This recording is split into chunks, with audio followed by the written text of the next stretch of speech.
peu difficile pour moi, vous l'avez compris.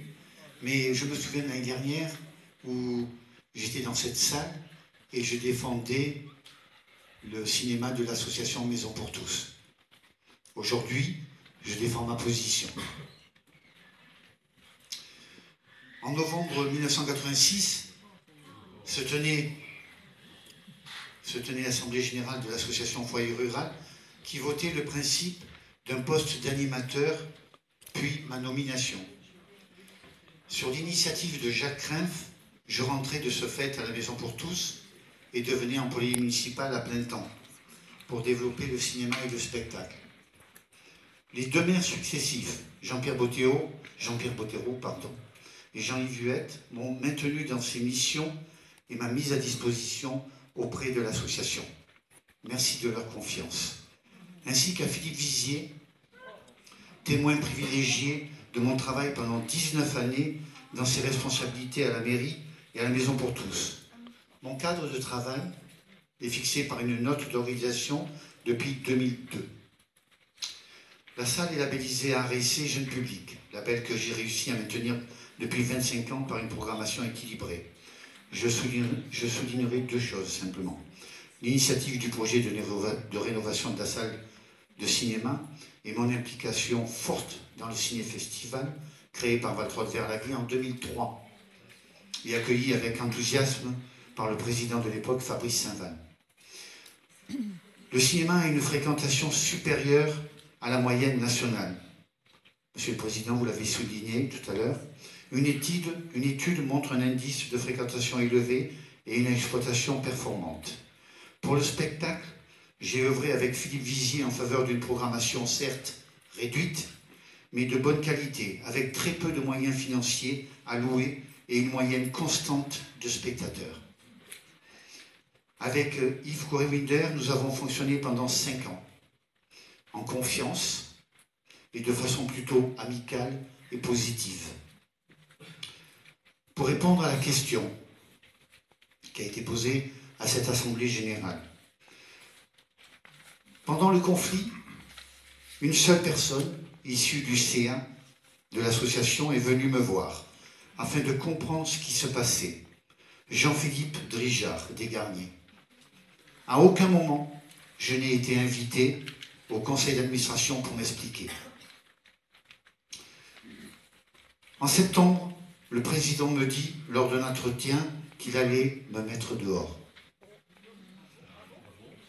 Le 16 octobre 2015, le président a présenté sans concertation préalable une fiche de poste lors d'un entretien en mairie. Après examen de celle-ci, la mairie et moi-même avons refusé de signer cette fiche. Après 29 années de bons et loyaux services, celle-ci représentait une rétrogradation dans mes fonctions, juridiquement attaquable.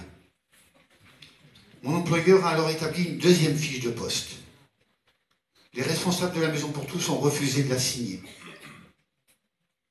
Le mardi 8 décembre se tenait le conseil d'administration où il a été décidé de revenir à la note d'organisation rédigée par le président en exercice en 2002.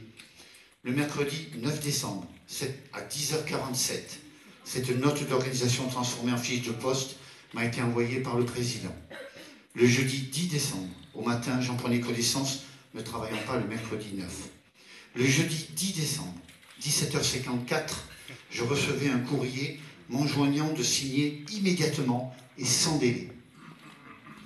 Le vendredi 11 décembre, à 15h11, j'ai demandé qu'au préalable de cette fiche de poste soit actualisée pour tenir compte de l'évolution de l'activité ciné-festival qui n'existait pas en 2002 et de sa montée en puissance.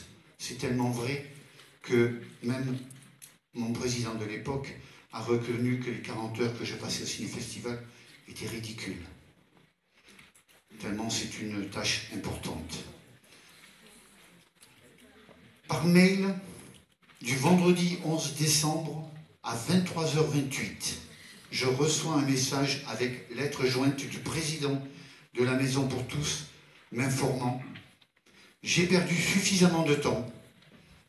Nous envoyons donc un courrier à monsieur le maire pour lui indiquer formellement que nous ne signerons pas cette convention. Décision qui met fin à mon travail et implication à la Maison pour tous. Cette période a révélé de nombreuses irrégularités de la part des membres du bureau. Non-connaissance de la note d'organisation. Absence d'invitation à venir en réunion de bureau ou conseil d'administration.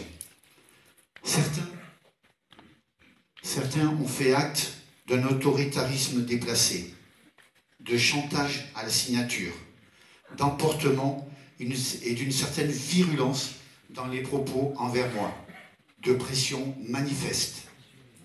Jamais le bureau n'a abordé ni présenté un projet de formation pour ma succession. Je termine. Je remercie les salariés de la Maison pour tous, ainsi que les bénévoles.